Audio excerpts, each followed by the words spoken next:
What is up, YouTube? This is Alex, aka Foreign.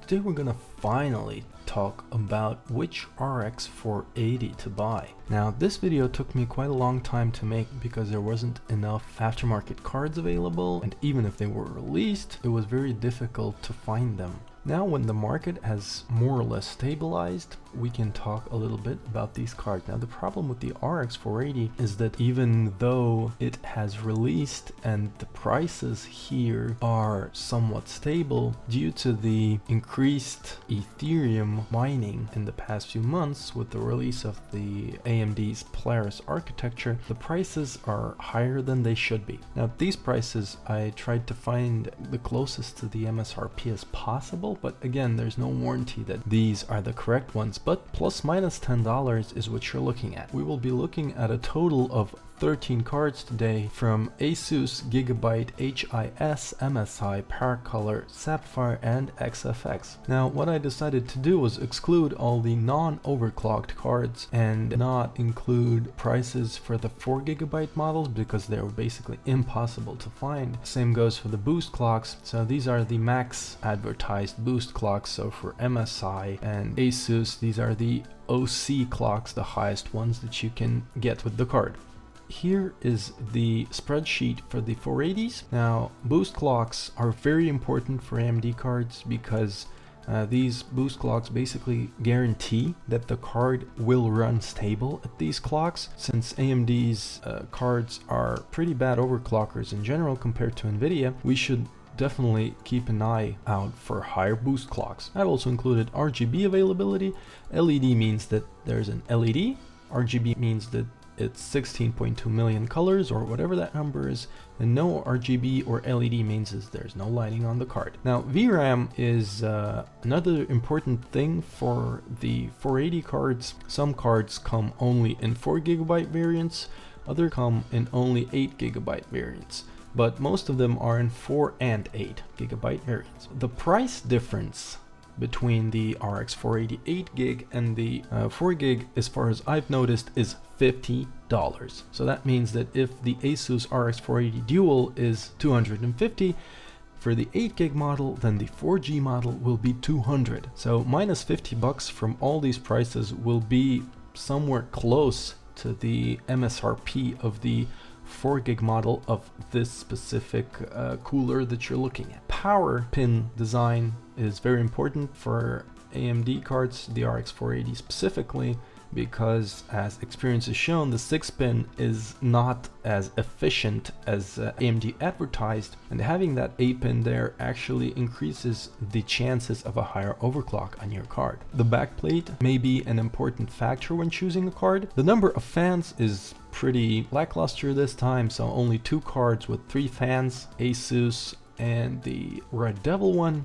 All the others are dual fan cards, which may bring certain problems in certain situations. And the last one is price. So here are the cards, the coolers for the RX 480s that we're looking at here today, a total of 12 coolers, and all of these cards are black, and in my opinion that's great, especially if the card has some RGB lighting to complement your build. If you're looking at aesthetics, then a black card will fit in basically any build, and accentuating the other random colors used on your motherboard or PSU, etc. with RGB lighting is a great thing to do by Asus, for instance. Now let's start with them as well. Asus, the Asus Dual OC, which is their cheaper model, dual fan, comes at a price of $250 and has a boost clock of 1320 according to Asus's website. Now this is for the OC version, and in the OC version of the BIOS in their overclocking program. Now, how does this card cool?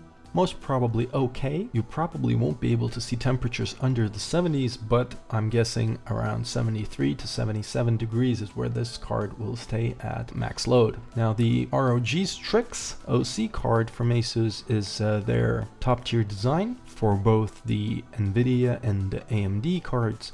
It's used on the GTX 1080, 1070, 1060, etc. This card costs $280 MSRP and boosts to 30 megahertz higher than the Asus Dual OC should boost to. Is this worth $30 difference between the two cards? Now this is a more deep topic. When we look at NVIDIA cards, then even dual fan solutions may be very competitive, but with AMD, the more the fans, the larger the heatsink, the better the card will cool.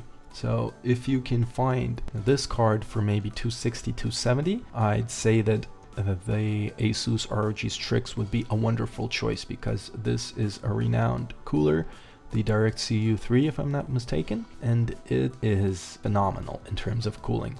The PCB is also very well and thoroughly designed, so the ROG Strix model in terms of the 480 is a great card. Now Gigabyte, if you've been following what's been happening with the RX 480 reviews from Gigabyte recently, then you probably know that the cards from Gigabyte aren't as good as they could have been. Jace2Sense, for instance, did his review and he said that the RX 480 Gigabyte cooler actually weighs less than the cooler from the 1060, which means that less materials are used, or maybe worse materials are used, but it costs the same. So that means that with the Gigabyte card, at least for now, I would recommend looking elsewhere. Of course, if you can find one for cheaper than 250, then you can go for it, but be prepared for high temperatures and higher noise. Now, the next AIB partner is HIS, which in my country we can't buy this card. So there are two variants, the IceQ X2 and the IceQ X2 Roaring OC and Turbo Boost cards.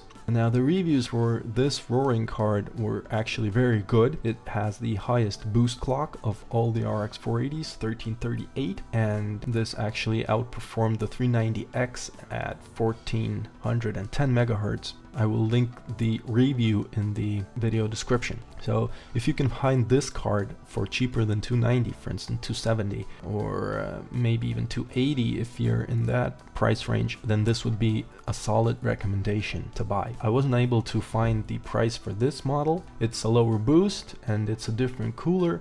If you can find this for maybe 250, then it'd also be a decent buy. Now MSI, the gaming series cooler, has been actually having very good reviews in the tech community, and the RX 480 with the gaming cooler, the gaming HE and the gaming X is actually one of the best aftermarket cards. Again, at a price of 270, very competitive price, a high boost. This would be actually a solid recommendation even at the price that it is sold at. The MSI Armor is MSI's lower tier offering, so to say. It's only $10 cheaper and the boost is around 40 megahertz lower as well. For $10 more, I would definitely recommend the MSI gaming card here because it will cool significantly better. Now Power Color was the one of two only AIB partners that actually did a triple fan card that people had very high expectations for. The price is fairly low, the same as the MSI's gaming card. The boost is again fairly high, and the card received mixed reviews. Now, hopefully with future revisions of the card and improvements to the drivers, the results will get better, because a triple fan card is supposed to be very good in general for having lower temperatures. Now, it's much harder to find the Power Color Red Dragon anywhere, but I was able to find the price, $260, only $7 less than the Devil card, and a boost of around 64 less than the Devil card. For only $10 more, I would definitely recommend getting the Devil card or the MSI card. I really hope Power Color fixes the issues with this card, because the potential for very low temperatures is there with the massive heatsink and the 380mm fans. Now, Sapphire, which was historically one of AMD's best aftermarket partners, released, in my opinion, the most beautiful card this generation. Here's a picture of the backplate, which is, in my opinion, the most beautiful backplate on a graphics card ever made. But basically, the reviews have also been pretty divided. Some people say that it's a great card, others say that it's loud and hot. As far as I've seen,